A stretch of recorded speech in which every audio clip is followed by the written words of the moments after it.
An interesting trial revealed that an ultra-processed diet may just be leading to excessive calorie intake and, of course, weight gain when consumed freely. For more on this, I'm joined by Kate Save, dietitian, coming to us from Be Fit Food. Kate, let's start off with exactly what are calories? I feel like I've heard them thrown around, calorie counting.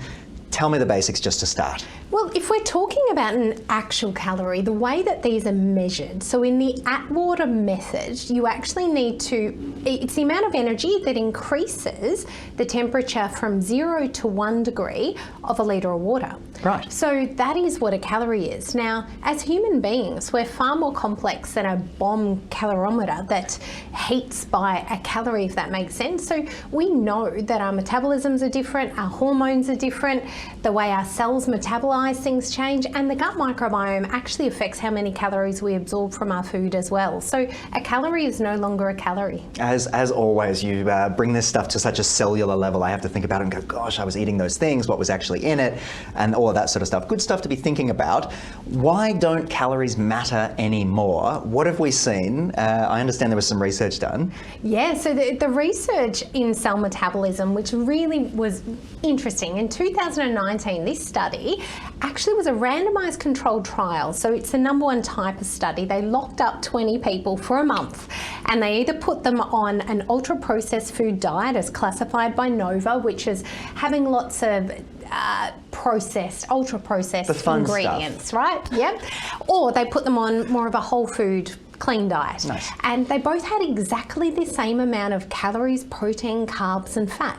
And these groups were allowed to eat as much as they wanted out of this daily diet. Awesome. For 14 days, and then they were taken from the whole food diet onto the processed diet or vice versa.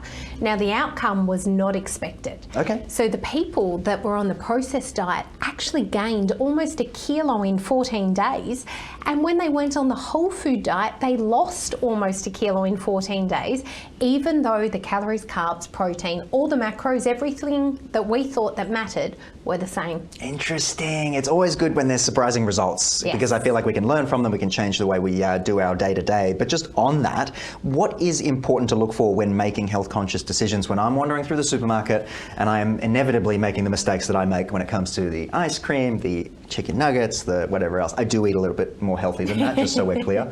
But in this example. Okay, so I feel like you've gone down the wrong aisles. If you stick around the perimeter of the supermarket, nothing should have labels. If food has labels, that's where buyer beware, because you will see these ultra-processed foods that have got all of these different things on a label that really we don't know what a lot of them are, we don't know what the long-term effects are, and the studies that we're seeing are actually increasing our rates of not just overweight and obesity, but diabetes, cancers, and lots of other conditions, particularly metabolic syndrome or insulin resistance, where we become almost carbohydrate intolerant and we become these fat storage machines. So shop around the outsides, Whole Foods, you want to know what every single ingredient is that you're eating, and if you're looking for convenience foods, make sure you know what's on that label in the ingredients list. Absolutely, so don't just jump at the first thing that goes in my air fryer, I think is good advice. But why is processed food so dangerous? Can you give us a little bit of a rundown when it comes to that? Well, when it comes to designing processed foods, there's reasons for it. Sometimes it's to extend shelf life, sometimes it's to make things convenient and packaged and easy on the go, but a lot of the time the manufacturers are looking for the delicious factor, not the nutritious factor. And that delicious factor actually triggers our brain to seek so much pleasure that we stop getting pleasure out of other things. We become addicted to it.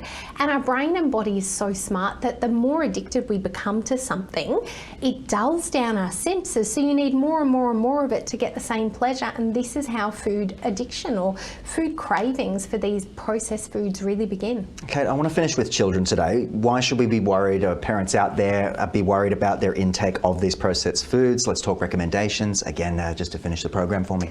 So around 75% of the products in the supermarket are ultra processed. In the Australian diet, around 42% of what we eat is ultra processed, and that is even higher in children, as adolescents, and disadvantaged populations and low socioeconomic. So it is increasing more and more. It has never happened in generations before. Yeah, we're at the height. We don't know what this is going to mean. We've seen that there's a chance that this generation that's growing up now may have a shortened life expectancy and not live as long as their parents, which would be the first time in history. Incredible. And of course, this is things that happen over time, and if you don't look at them or pay attention to them, you can, find yourself in a lot of trouble down the track. I always feel healthier after speaking to you, Kate. I want to thank you for joining me on the program. Thanks, Mike. And of course, to all of our live friends out there in television land, thank you for joining us on the program. I, of course, look forward to seeing you all again right here on Ticker. Be well.